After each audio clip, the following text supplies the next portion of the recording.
नमस्कार विद्यार्थियों। पिछले लेक्चर में हमने द्विबीजपत्री तने का अध्ययन, अनुप्रस्थ काट का अध्ययन स्टार्ट किया था। उसके अंतर्गत हमने उसके दो महत्वपूर्ण भागों एपिडर्मिस और कॉर्टेक्स का अध्ययन कर लिया था। इस लेक्चर के द्वारा हम इसकी स्ट्रक्चर का जो तीसरा पार्ट है स्टीलर रीजन, उसका अध्ययन करते हुए जो है इस टॉपिक को समाप्त करेंगे। तो मैं स्क्रीन शेयर करता हूँ आपके लिए।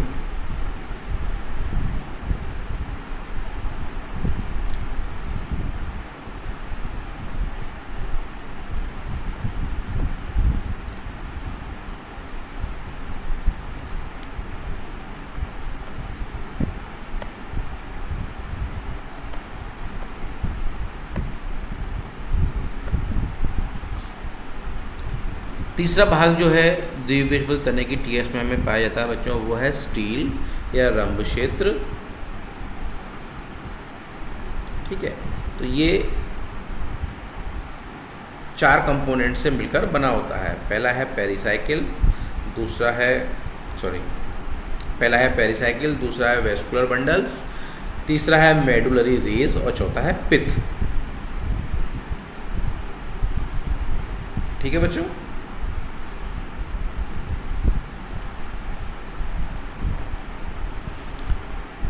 जो पहला टॉपिक है स्टील में वो हम पढ़ते हैं पेरिसाइकिल। अब ये क्लियर है कि ये स्टील की आउटर मोस्ट लेयर होती है, एंडोडर्मिस के नीचे की तरफ पाई जाती है और एक काफ़ी मात्रा में जो वेरिएशन है वो दर्शाती है। कुछ पादपों में पेरिसाइकिल एब्सेंट होती है। जिन पादपों में ये प्रेजेंट होती है उनमें सामान्यतः ये मल्टी लेयर्ड होती है, 3 या 3 से अधिक जो है लेयर पाई जाती है। अभी जो पेरिसाइकिल होती है बच्चों, परिरंभ जो होता है वो या तो पूर्णतः पेरेन्काइमेटस हो सकता है या पूर्णतः स्क्लेरेन्काइमेटस हो सकता है या मिक्स्ड हो सकता है। अगर जो पेरिसाइकिल है वो स्क्लेरेन्काइमेटस होगा तो वो बंडल कैप का निर्माण करेगा। ठीक है,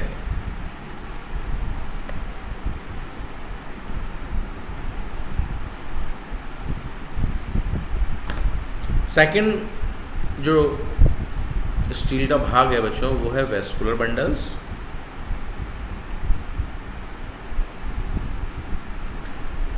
पेरिसाइकिल के नीचे की तरफ पाए जाएंगे। वेस्कुलर बंडल जो होते हैं बच्चों वो प्रोकैम्बियम के द्वारा निर्मित होते हैं। बहुत इंपॉर्टेंट है ये नेक्स्ट वाला, number of vascular bundles are limited that are 6 to 8। जो वेस्कुलर बंडल की जो संख्या होती है वो 6 से 8 होती है। ठीक है, और ये किस प्रकार से अरेंज रहते हैं, एक टूटी हुई रिंग, ब्रोकन रिंग की फॉर्म में व्यवस्थित रहते हैं। आपको पता ही है बच्चों, पहले के लेक्चर्स में आपको बता चुका हूँ कि जो वेस्कुलर बंडल्स होते हैं वो जाइलम और फ्लोएम से बने होते हैं। ठीक है, xylem is placed inner to cambium. ठीक है, कैम्बियम के अंदर की ओर जाइलम पाया जाता है और कैम्बियम के बाहर की ओर फ्लोएम पाया जाता है, इसलिए इसमें बही फ्लोएमी अवस्था होती है। अब तो वेस्कुलर बंडल होते किस प्रकार के हैं इसमें, कॉन्जॉइंट, कोलेट्रल और बाइकोलेट्रल, ओपन एंड एंडाल। ठीक है, ये सारी की सारी जो टर्म्स हैं इनको पहले बता चुका हूँ, मैं आपको फिर से रिपीट नहीं करूँगा। ठीक है, तो ये हो गया वेस्कुलर बंडल। वेस्कुलर बंडल में पाया जाने वाला पहली स्ट्रक्चर है जाइलम। जाइलम में आपको पता है कि जल और खनिज लवणों का कंडक्शन करने वाला ये ऊतक है। ये ट्रैकेट्स, वेसल्स, फाइबर्स और पैरेन्काइमा से निर्मित होता है। जाइलम भी 2 प्रकार का होता है, प्रोटोजाइलम एंड मेटाजाइलम। ठीक है,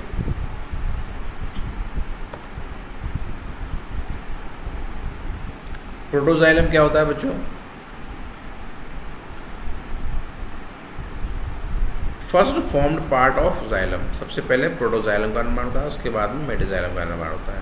ठीक है, यह केंद्र की ओर उपस्थित होता है, क्योंकि हमने पढ़ा है कि एंडार्क कंडीशन पाई जाती है, मतलब अंतः आदि दारुक कंडीशन पाई जाती है, इसलिए ये सेंटर की तरफ व्यवस्थित होगा।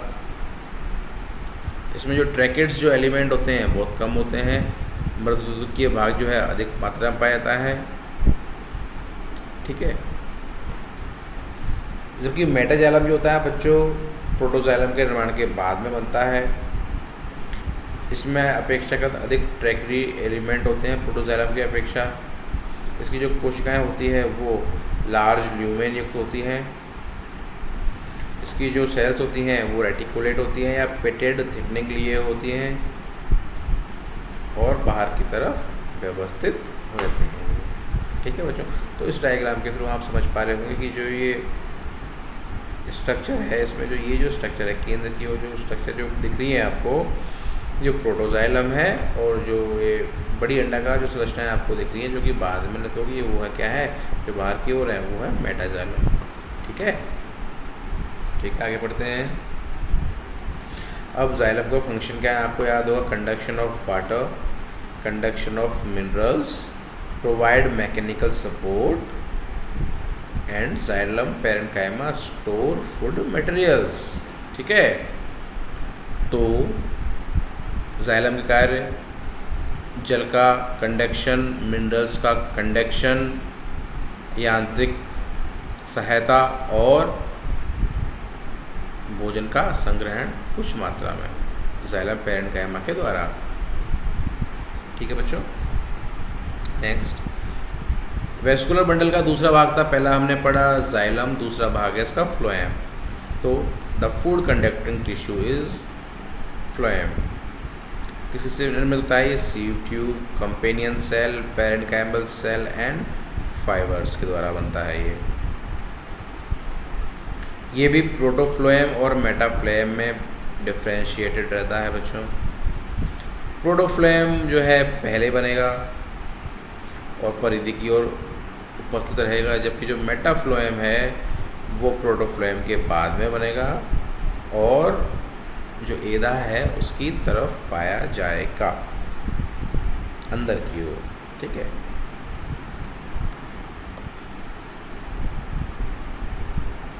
बच्चों वेस्कुलर बंडल में नेक्स्ट जो बिंदु है वो है कैम्बियम।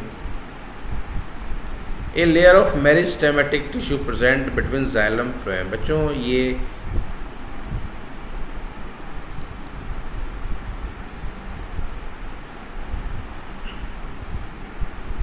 जाइलम और फ्लोएम, ठीक है।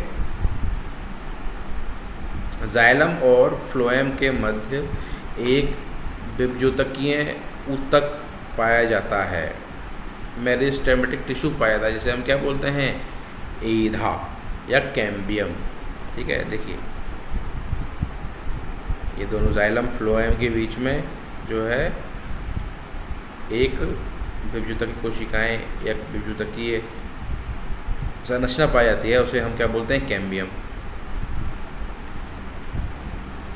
ये क्या होते हैं, अवशेष होते हैं किसके, ओरिजिनल जो प्रोकैम्बियम होता है बच्चों उसके अवशेष होता है एक तरह से ये, ठीक है। इसकी कोशिकाएं मृदुतकीय होती हैं और पतली भित्ति युक्त होती है क्योंकि ये बहुत विभाजनशील कोशिकाएं होती है। सेल्स विद डेंस साइटोप्लाज्म में प्रोमिनेंट न्यूक्लियस, सुविकसित केंद्रक और सघन जीवद्रव्य इन मृदुतकीय कोशिकाओं में पाया जाता है। Secondary growth in dicots occurs due to cambium. जो डाइकोट होते हैं बच्चों उसमें जो द्वितीयक वृद्धि होती है आपको पता होना चाहिए कि वो कैम्बियम की उपस्थिति के कारण ही होती है। अगर कैम्बियम नहीं होगा तो कोई सेकेंडरी ग्रोथ नहीं होगी। तो ऐसे वेस्कुलर बंडल जिसमें कि कैम्बियम पाई जाती है उसको हम क्या बोलते हैं, ओपन वेस्कुलर बंडल। इम्पोर्टेंट है ये सारा का सारा बच्चों। इस वीडियो को आप 2 से 3 बार देखोगे, खुद प्रैक्टिस करोगे इसको, तभी आपके समझ में आएगा ढंग से। अब स्टील का जो थर्ड जो भाग है बच्चों वह है मेडुलरी रेज, ठीक है। इसको पिथरे भी बोलते हैं। ये वेस्कुलर बंडल्स के बीच में पाई जाती हैं, ठीक है। जैसे कि ये एक वेस्कुलर बंडल, ये दूसरा वेस्कुलर बंडल, इसके बीच में जो संरचना पाई जा रही है वो क्या बोलेंगे हम उसको, मेडुलरी रेज। ये भी मृदुतकीय कोशिकाओं की बनी होती हैं। रेडियली जो है एलेंगुएटेड होती है। सेकेंडरी ग्रोथ के समय जो मेडुलरी रेज की जो कोशिकाएं होती हैं वो इंटरफेसिकुलर कैम्बियम का निर्माण करती है। बहुत इम्पोर्टेंट है बच्चों ये पॉइंट कि जब सेकेंडरी ग्रोथ पादप में होती है तो उस समय क्या है, जो ये मेडुलरी रेज होती हैं वो इंटरफेसिकुलर कैम्बियम का निर्माण करती है। अब ये इंटरफेसिकुलर कैम्बियम आगे चलकर क्या करती है ये हमने पहले के वीडियोस में हम देख चुके हैं। ठीक है, इसके फंक्शंस क्या है, allow radial transport of the water, ठीक है, जल का अरीय संवहन या परिवहन, provide interfascicular cambium during secondary growth. ठीक, इम्पोर्टेंट है ये। लास्ट जो है बच्चों स्टील का जो रीज़न है बच्चों वो है पित्त, इसको मेडुला भी बोलते हैं। सबसे केंद्र में जो संरचना पाई जाती है अनुप्रस्थ काट की वो होता है पित्त, इसको मेडुला बोलते हैं। ये वेस्कुलर बंडल्स के बाद में केंद्र की तरफ पाई जाती है। ये एग्जैक्ट सेंट्रल पोजीशन में पाई जाती है स्टेम के।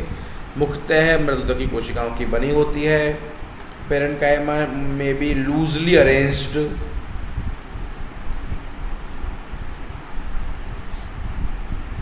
जो उसकी जो बाहरी रीजन की जो कोशिकाएं होती है वो छोटी होती हैं और अंदर की जो होती है थोड़ी अपेक्षाकृत बड़ी होती है। कुछ पादपों में क्या है, इस पित्त को रिप्लेस कर दिया जाता है एक लार्ज एयर कैविटी के द्वारा, जिसको हम पित्त कैविटी बोलते हैं।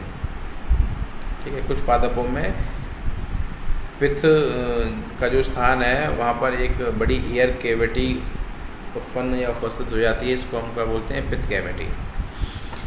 काम क्या है बच्चों उसका, स्टोरेज ऑफ फूड मटेरियल्स। ठीक है, जो पित्त है वो क्या काम करती है, जो फूड मटेरियल्स है उसका क्या स्टोरेज करती है। ठीक है बच्चों, तो इस तरह से हमने अभी ये 2 लेक्चर्स के माध्यम से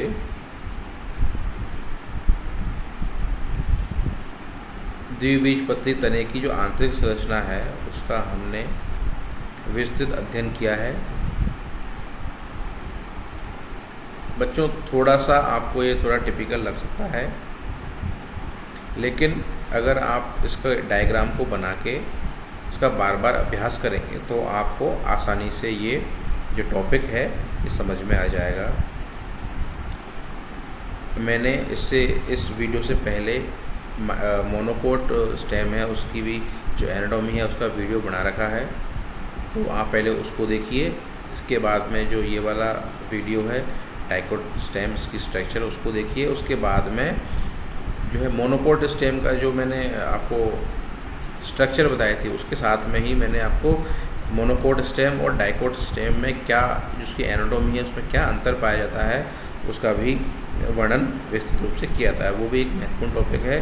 तो आप इन दोनों को मोनोकोट स्टेम और डाइकोट स्टेम का अध्ययन करने के बाद में इन दोनों के अंतर को भी आप ज़रूर ध्यान में रखिएगा। ठीक है बच्चों, तो आज के लिए इतना ही। वीडियो देखने के लिए थैंक यू।